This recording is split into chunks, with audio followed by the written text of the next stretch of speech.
नमस्कार दोस्तों, मेरा नाम है प्रदीप चौहान। बात समझनी है तो पूरी सुननी होगी। देश में लोकतंत्र के सबसे बड़े स्तंभ या लोकतंत्र की रीढ़ की हड्डी चुनावी प्रक्रिया का खुला मजाक उड़ाया जा रहा है।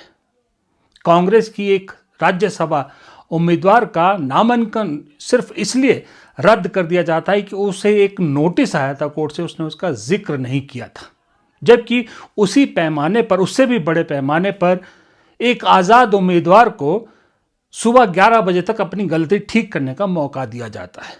फिर वो सांसद, कांग्रेस की जो उम्मीदवार, वो चुनाव आयोग का दरवाज़ा खटखटाती है, चुनाव आयोग हड़का देता है। फिर वो सुप्रीम कोर्ट जाती है।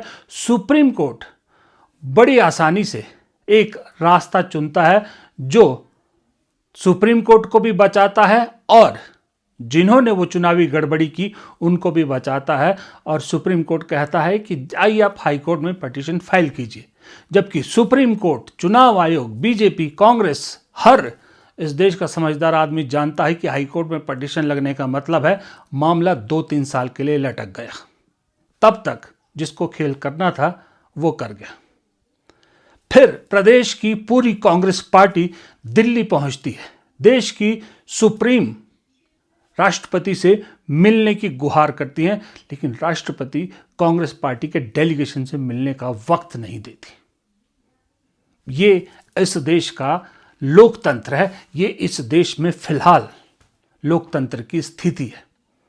अब ऐसे में जब सड़क पर कांग्रेस प्रदर्शन करती है तो पुलिस उन्हें उठा के ले जाती है। यानी आवाज, आप जुल्म भी सहो, नाइंसाफी भी सहो, उसके खिलाफ आप आवाज भी नहीं उठा सकते हैं।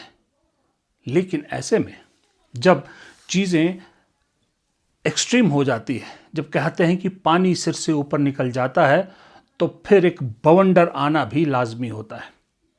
दुनिया के किसी भी देश में जब इस तरह का लोकतंत्र या इस तरह के लोगों के हकों का बेजा इस्तेमाल किया जाता है और उन्हें दबाया जाता है, तब एक जन आंदोलन भी ज़रूर पैदा होता है। और उस जन आंदोलन के आसपास जो पूरी कहानी गढ़ी जाती है वो एक हीरो गढ़ता है, और उस जन आंदोलन से जो हीरो निकलता है उसे देश का इतिहास सालों साल याद करता है। और इस वक्त इस देश में अगर कोई उम्मीद की नज़रों से किसी को देख रहा है तो उस शख्स का नाम राहुल गांधी है।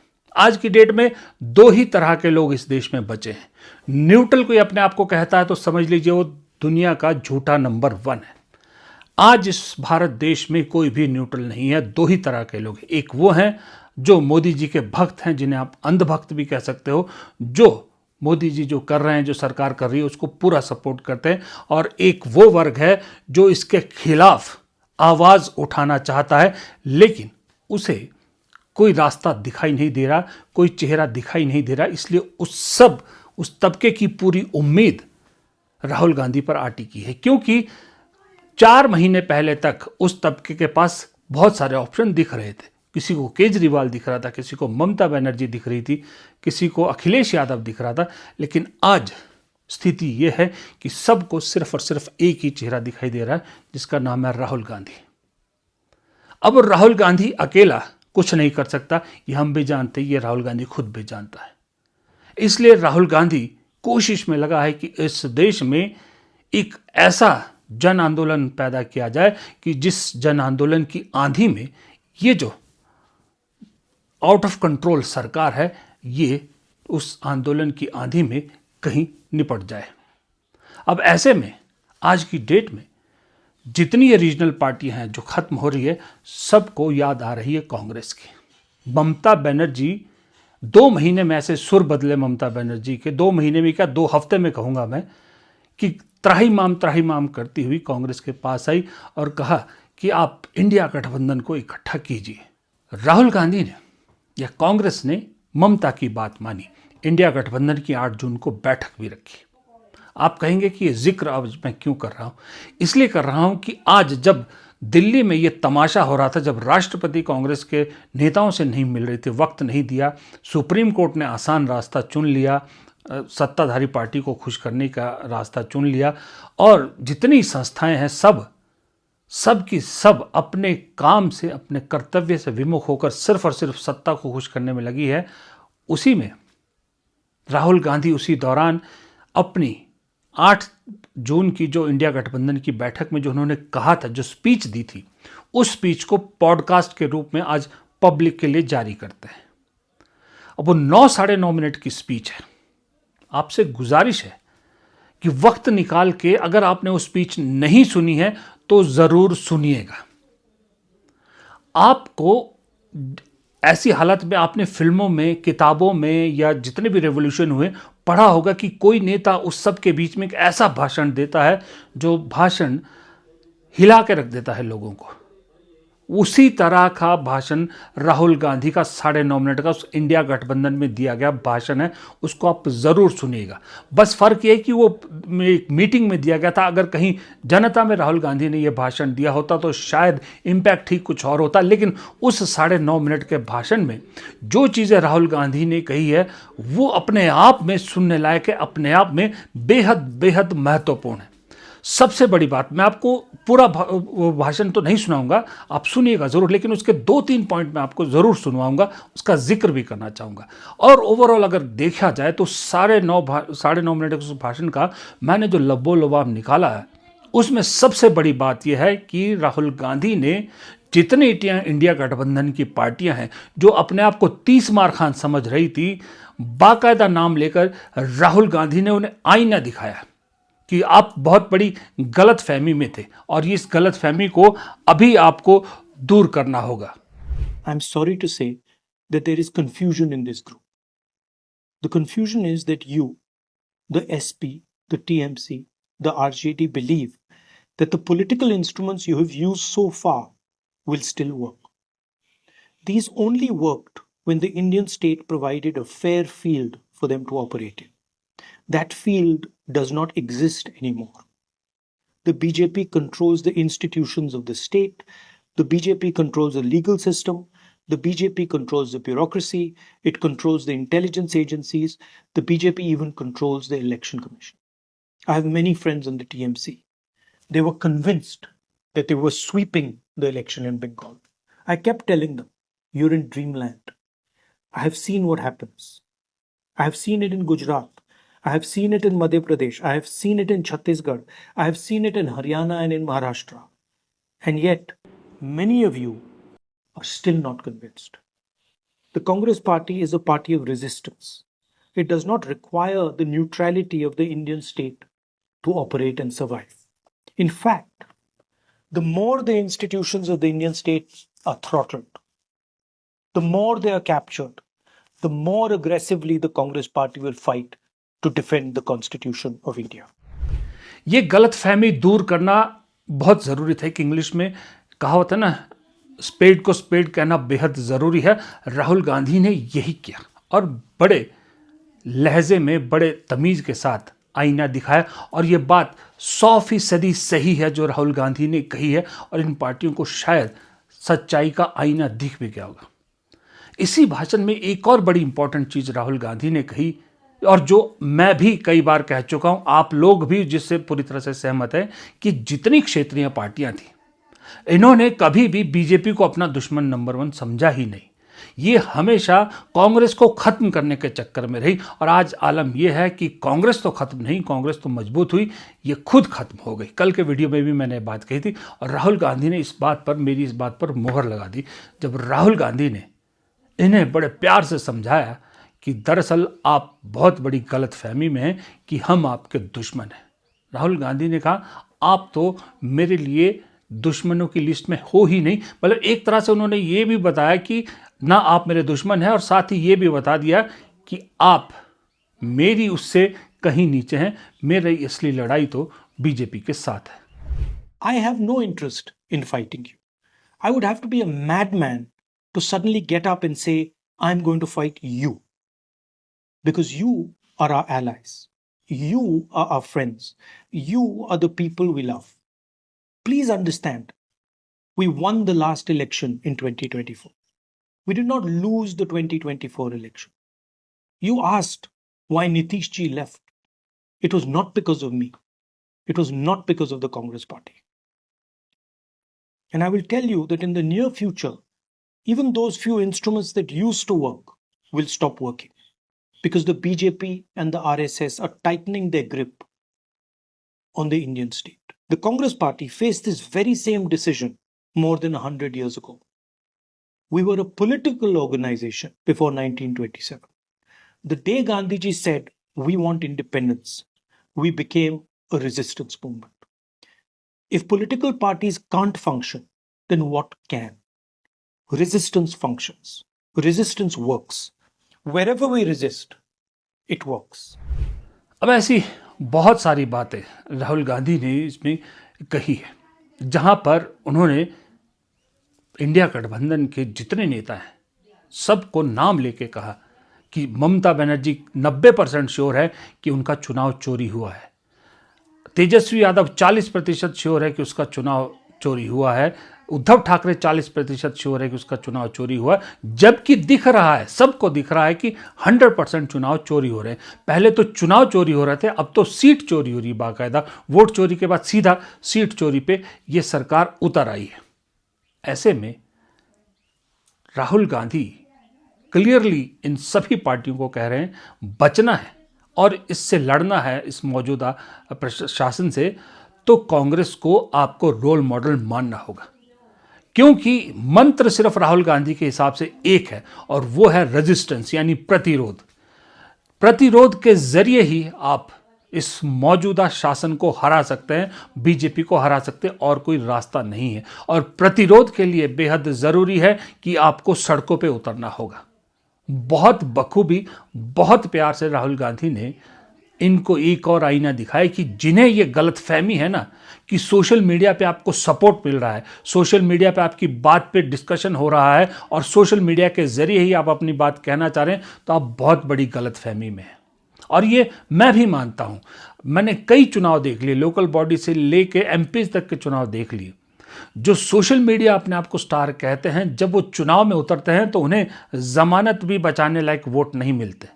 इसका मतलब सोशल मीडिया पे जो आपको सपोर्ट कर रहा है, सोशल मीडिया पे जो आपको ट्रैक्शन मिल रहा है, वो सच्चाई नहीं है। राहुल गांधी ने यही कहा कि इससे ज़रा बाहर निकलिए, ये सच्चाई नहीं है। सच्चाई वही है जो राहुल गांधी ने भारत जोड़ो यात्रा में की थी कि आपको सड़क पर उतरना होगा, प्रतिरोध की राजनीति करनी होगी, तभी आप ये मोदी शाह और आरएसएस की जोड़ी को हरा पाएंगे, वरना इसके अलावा कोई चारा और दूसरा है नहीं।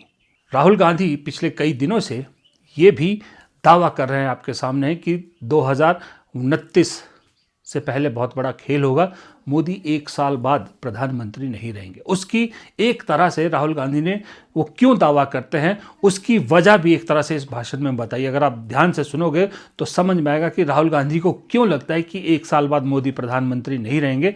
क्योंकि राहुल गांधी ये मान रहे हैं कि जो हालत अभी देश में है, जो इस सरकार के खिलाफ जितना रोष है, जितना गुस्सा है लोगों के हिसाब से, वो प्रतिरोध, वो गुस्सा एक जन आंदोलन के रूप में बदलेगा और उस जन आंदोलन के प्रेशर में ही ये सरकार गिरेगी, ये मोदी जी की कुर्सी जाएगी। 2029 चुनाव तक रुकने की ना जरूरत है और ना रुकना चाहिए। You're thinking that the challenge is winning the next election. The next election is already won. Please understand, there is so much anger among the people of India that the next election is already over. The problem is the capture of the instruments of the Indian state by the RSS. The problem is that you will not have a free and fair election to win. And so we have to go into the mode of resistance. Resistance is CBSC. Resistance is NEET. Resistance is going to Greater Nicobar. Resistance is the Bharat Jodo Yatra. You get up in the morning and you say, how can I resist? And you resist. That will work. I guarantee you it will work. And from my perspective, I am more than happy to absorb any criticism from any quarter, because for me, this is a religious duty. This is a spiritual duty. This is no longer politics. And that is why I promise you, I will bear every single humiliation that I have to bear to knit this group together and make it succeed. अब यहाँ कहानी ये उठती है कि अगर राहुल गांधी ये कह रहे हैं कि नीतीश कुमार कांग्रेस की वजह से छोड़ के नहीं गए इंडिया गठबंधन का, तो किसे सुना रहे हैं? और सबसे बड़ी बात, वो इंडिया गठबंधन 2024 का कितना अलग था आज के इंडिया गठबंधन से, इसकी मिसाल भी यह है कि राहुल गांधी ने जितनी बातें कही हैं, ये सटीक और चुभने वाली बातें हैं सब सहयोगियों को। लेकिन मजाल है कि जितनी इंडिया गठबंधन की बैठक में उस दिन पार्टियां बैठी थी, किसी ने चू भी की हो।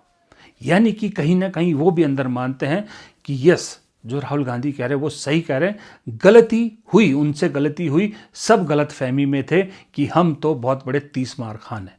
बचा आज की डेट में सिर्फ एक है, वो है अखिलेश यादव। वो भी जानते हैं कि मेरे पास चंद महीनों का समय है, अगर मैं यूपी जीता तो ठीक, वरना मेरा हाल, शायद मेरी पार्टी का हाल ममता बनर्जी से भी ज़्यादा बुरा होगा। ये अखिलेश यादव सच्चाई जानते हैं, इसीलिए वो भी खामोश है।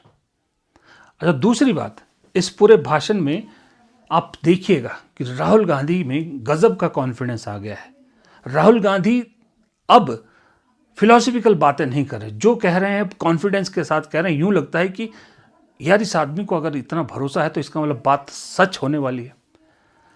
जो राहुल गांधी डंके की चोट पर कॉन्फिडेंस से कह रहा है कि अगले इलेक्शन की शायद जरूरत नहीं पड़ेगी, उससे पहले मामला बदल जाएगा, तो वही राहुल गांधी उतने ही कॉन्फिडेंस से कहते हैं कि मैं जब चाहूं डीएमके को, यानी स्टालिन को गले लगा सकता हूं, उनसे जाके बात कर सकता हूं। यानी वो जानते हैं कि स्टालिन वापस आएंगे, जरूरत पड़ेगी राहुल गांधी उन्हें वापस ला सकते हैं। और यही राहुल गांधी साथ में ये भी जब दावा करता है ना कि इस इंडिया गठबंधन को मजबूत रखने के लिए, इस इंडिया गठबंधन को एकजुट रखने के लिए और इसे और मजबूत करने के लिए मुझे जितनी गालियां, जितने षड्यंत्र, जितने जुल्म सहने पड़ेंगे, मैं सहूंगा।